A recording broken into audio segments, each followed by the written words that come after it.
Okay, today we are reacting to America's newest snowflakes. Let's get into it. The American political climate the last year has been a little crazy, to say the least. I don't know about y'all, but waking up in the morning to check my phone nowadays and scroll my newsfeed, my mind has to hit a little virtual cigarette and let out a long puff before going through it. I feel like the Disneyland mascot who has to go around looking jolly and happy for people all day. Then as soon as they get off their shift, they go to the nearest bar and down 8 shots before passing out in the alleyway. I guarantee in American politics, if you check every day of the last 365 days, it will be impossible to not find some type of controversy with this administration. Bro, definitely in the political climate and stuff, people just try to find controversial. It's almost like people have their own full-time job of just trying to find controversial stuff. It's so boring.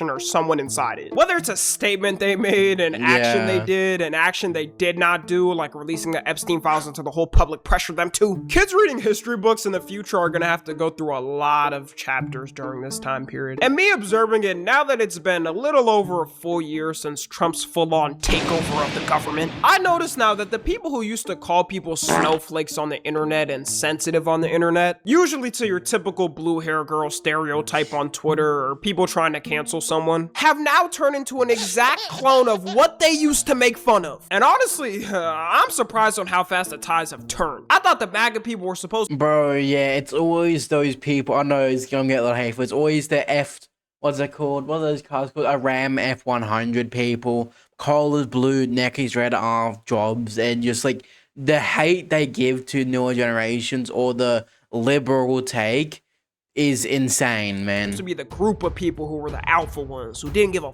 if the truth hurt your feelings. That they weren't little liberal crybabies who couldn't even take a joke. But skip to 2026 now, and this is what we got. He barely sings in English, Laura, and it's, you know, they call him the king of the Latin trap. The trap is hiring somebody who's partisan and who has very dark images in his video. We don't go to the movie theater to be lectured to and to have somebody throw their ideology onto us. Bro, what? Are they hating on the Superman movie? I haven't seen the Superman movie, so my take will be a little bit bad. I've seen clips of it.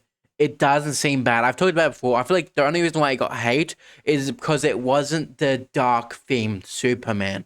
It was a more light-hearted Superman. Basically, how I think Tom Holland is the best Spider-Man. A lot of people disagree with that, but it's not the dark type of Spider-Man where it's like all dark-themed and stuff like that. I would say, going into Spider-Man take, I would say Spider-Man or Tom Holland is the best Spider-Man. But he just fits the vibe of Spider-Man. Like, he's the friendly neighborhood Spider-Man. Like, all of us.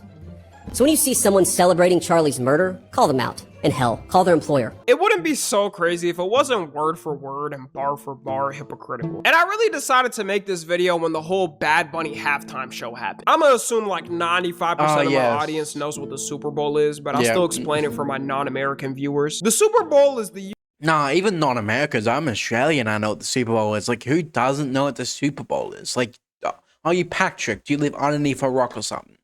Like, yearly game held by the NFL. That's the final game of the season between two teams. And every year, people make their bets on who's gonna win, meet up with family and friends to watch it. Then we all move on the next Monday to our miserable lives, getting ready to sleep and work for that 9 to 5 we hate. We also have the halftime show every year, where a big performer gets picked to perform on probably what is one of the biggest artist stages they'll ever have. This year, I feel like no one even cared about the teams that were playing, because all the focus was on the fact that Bad Bunny was gonna perform the halftime show. To MAGA, this was an atrocity. But I've actually heard about it. Some streamers have also talked about it on like the newer ones. People were hating it because it wasn't speaking English. Like, people say, oh, I shouldn't speak English, it shouldn't be on there, blah, blah, blah. Have you ever watched Despacito or Gangnam Style, stuff like that? You can't hate on that music, even though when a couple years ago, you're vibing out to those songs. Like, before, like, Despacito became overran and stuff like that. But like 2 years ago, if you heard that shit, you'll put it on. Hating music just because in a different country is utter stupidity. Sure, you can't understand the lyrics. You don't need to understand the lyrics for songs half the time. You can understand the pacing, the beat, and stuff like that. Music's only like one part of it. That's why you see anime also uses a lot of Japanese theme song. Have you heard, what's it called? Tokyo Ghoul's like intro, outro for the first or second season. It is utter peak. And you're just gonna hate it, oh, it's because of different language. Like, just get out of here, man. never be forgiven by humanity. America had now fallen to the dark side, and they had lost something true to their hearts. I mean, how could a non-American, non-English speaking person even make it there? Oh, you said Puerto Rico has been a part of America since 1898, and the people there have been citizens since 1917?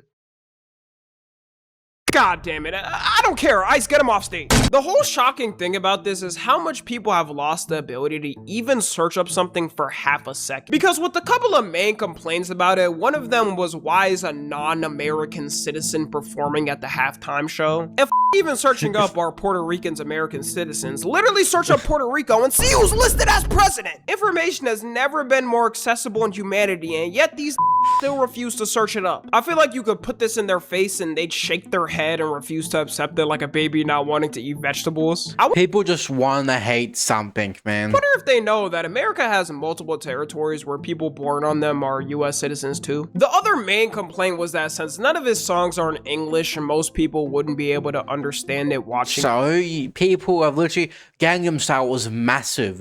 At my primary school, bro, they used to spam that at the field. Everybody would do dancing. I forgot what the other song is. It was Macarena, I'm pretty sure. Was also peak played at the Oval. It doesn't matter if it's English or not. It really doesn't matter.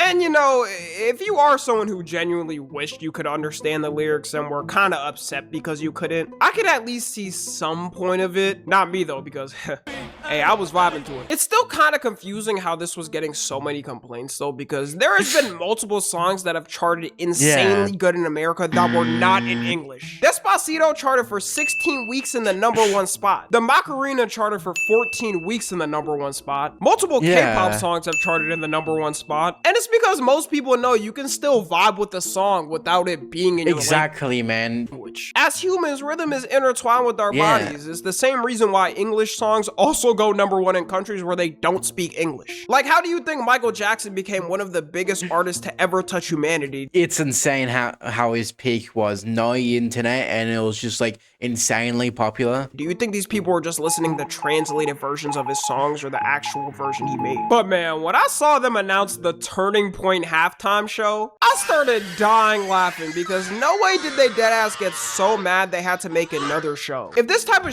happened on the other side, they would instantly start calling them snowflakes and woke for doing all this to avoid a halftime show. I refuse to believe anyone that watched this actually thoroughly enjoyed every single artist here. USA All-American Halftime Show, and this one's for you, Charlie.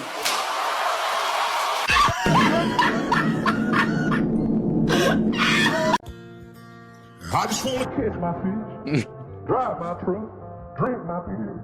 The funniest thing about the whole concert and the country artists they picked is that none of them even cracked top 10 on any chart or country chart. Not a single mainstream country artist wanted to risk their career for this bullshit. Even they knew it was stupid. Another one of their main complaints too, and the reason they said they couldn't even watch the halftime show at all, was because Bad Bunny hates America and always on it. When you actually search up what Bad Bunny doesn't like and why they say what doesn't he like? America, I'm not too sure, probably. I'm not really intertwined in stuff like this. He specifically said ICE and how they're on the streets terrorizing people, moving like thugs. And he said the reason he doesn't want to tour in the I mean, that's pretty common. Ain't no way you're gonna hate on him for saying that. That's a very just lukewarm take, you know what I mean? Like, it's such a common take. It's not even controversial, and it's not controversial at all in any like part of it. It's just people being nitpicky, man. US for now is because he doesn't want them to show up to his concerts and intimidate his fans. Imagine being the artist and finding out one of your fans got detained for 12 hours in a jail cell just to be released after they find out they're actually a citizen. You would feel bad too. Let's be so for real too. You know damn well Trump would send ICE to one of Bad Bunny's concerts 100% for a show of alphaness and force. He's literally just trying to look out for his fans, but for some reason they took this as him not liking ICE equals hating everyone in America and wanting you to die. It's like that Twitter meme of when you say I like pancakes and someone replies so you hate waffles. Like, no. And another reason they said actually, they didn't— I know it's all off topic again, just based off that. Pancakes are better than waffles. I've only had waffles like 1 or 2 times. It's just the worst version of a pancake, I have to say, man. Want to watch it was because his lyrics were too inappropriate. So they had to watch the good old family friendly. I mean, man, half of those guys half of those people listen to Eminem. Like, was his lyrics even that remotely bad? All-America halftime show with family-friendly lyrics and artists. Good thing the main performer, Kid Rock, didn't play a very specific song he's made though. A song with lyrics like young ladies, I like him underage C. Some say that's statutory, but I say it's mandatory. What?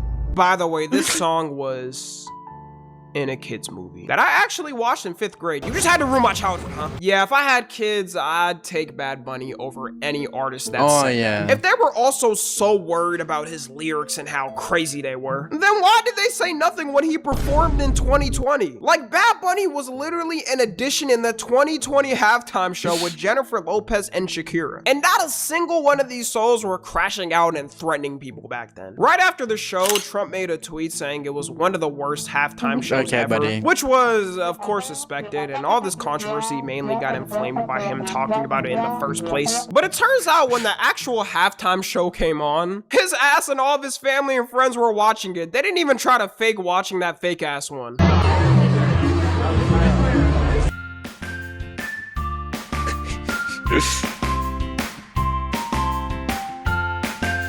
Bro, it had to do that 100% just has to be a stunt, man. That 100% just has to be a political stunt to get people to like him more. That 100% has to be that. I feel like with president, you can't really truthfully fact check what they like. You can't really trust their opinions on stuff. It's not really their opinions. It's just like a political stunt to get more people on their sides. Like they never really send what they think of stuff. It's just all about getting more people to like him. So they say in presidency, if that makes sense. Like, you can never really trust what they're saying. The other thing that showed me these guys are the new Snowflakes now was the Charlie Kirk fallout. It's been almost half a year since the Charlie Kirk assassination. Yeah, it was pretty bad. Time flies by. Charlie Kirk is now a staple in any TikTok comment section. It's impossible to not see a Kirkified person at least once. I would say really in general on social media. It's impossible to not see one Kirkified image a day on any social media platform. If you really look back at how MAGA was moving when it happened, it emulates exactly the peak cancel culture they used to complain about. And this time was different, I feel like, because not only was it just regular citizens upset and reporting people, but our whole ass federal government was encouraging it too. As soon as anyone came out and made a joke about it, they got fired instantaneously with zero wait time. You had companies making statements saying that behavior is inappropriate and the employee had been dealt with. I don't know the way they were dealing with these employees. I can only assume Trump's order was sending them to Guantanamo Bay. The vice president came out to host Charlie Kirk's show, and his main push on the show was to let people know it's okay to call someone's employer if they made a joke about Charlie Kirk and to get them fired. Which is ironic because he's the same one to this day who complains about cancel culture and says everyone is too— Yeah, I know, like, making some offensive joke, but like calling their workplace to try to get them fired is kind of bum shit. Like, unless they're saying some fully racist stuff, like, and the main problem with that, they could, like, when people say they disrespect, if they just disagree with one of his opinions, say they're talking about it, and one person disagrees, in their opinion, or the person talking about them with each other, and the other person just disagreeing, that's counted as insulting them. So basically, they'll call up work, oh, he was insulting, what did he say? Oh, I disagree with this take. Like, so stupid. And we have far more important work to do than canceling each other. We have got to build, and President Donald Trump is a builder. Grow up. I'm sorry. Focus on the real issues. Don't focus on what kids say in group chat. The reality is that kids do stupid things, especially young boys.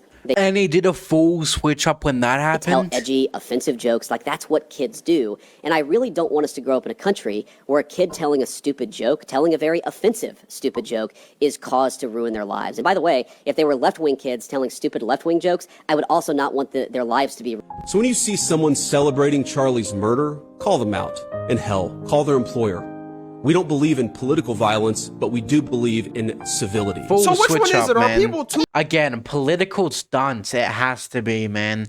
Like, all this has to be is political stunts. Like, there's no way they're doing this stuff for real. Like, sensitive, or are people not sensitive enough? All the people that were scrolling on Twitter finding everyone who made a joke then used Tony Stark level tech to find these people's jobs and get them fired, I guarantee are the same people who said people are too sensitive when someone made a joke about George Floyd in 2020 and got fired. They refuse to believe they're acting in the same way. They think they have moral superiority. And I'm actually someone who thinks if you do make a dumb comment about someone, whether it's Charlie Kirk or George Floyd and it's your public social media account, then you shouldn't be surprised if you get reported and fired. People gotta know when you post something on the internet, you're basically posting it to the world. So that's the thing. A lot of people think whatever they post or say on the internet never come back to them, and they post it on their main account. Like a very small amount of people have a bot account to do that. It's like it's very rare, but I'm guessing somebody ever has had this account where they have their main account, they create a new account on a different device of it, not linked, following nobody that they usually follow,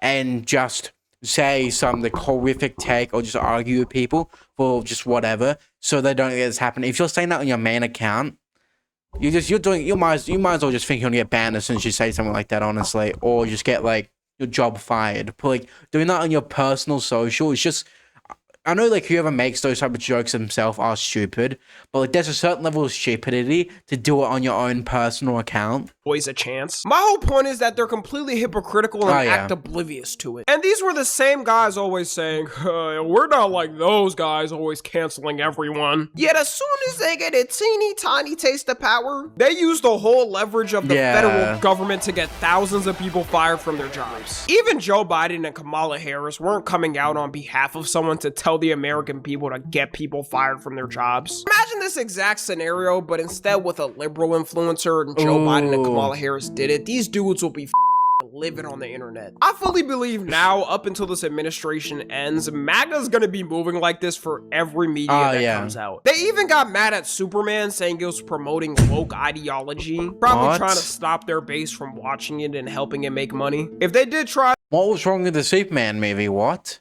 Though it completely failed because was a banger. This is all because the director James Gunn said Superman was the story of an immigrant, which is factually true. Yeah, he's from outer space, completely out of country, I guess, even the world standpoint. Like, it's a completely different world, so not even from this planet. He had to quite literally adapt to act like a human on this planet. He's a immigrant. Yeah, he technically is an immigrant. He's also an alien. So a lot of people just throw he's an alien, but technically he's an immigrant as well. But he immigrated to the country, so technically, and people think, oh no, he's not an immigrant. He is an immigrant. Technically, according to their ideology, they should hate Superman, and he shouldn't even be an American symbol because he's an illegal immigrant who came from another planet without getting his papers. I don't think they could come out and say Superman is an American. That'd be a little too far, even for them. So the best they could do was hating on the director and saying he's promoting wokeness. How? And I don't know. We don't go to the movie theater to be lectured to and to have somebody throw their ideology onto us. I wonder if it'll be successful. You know what it says on his cape?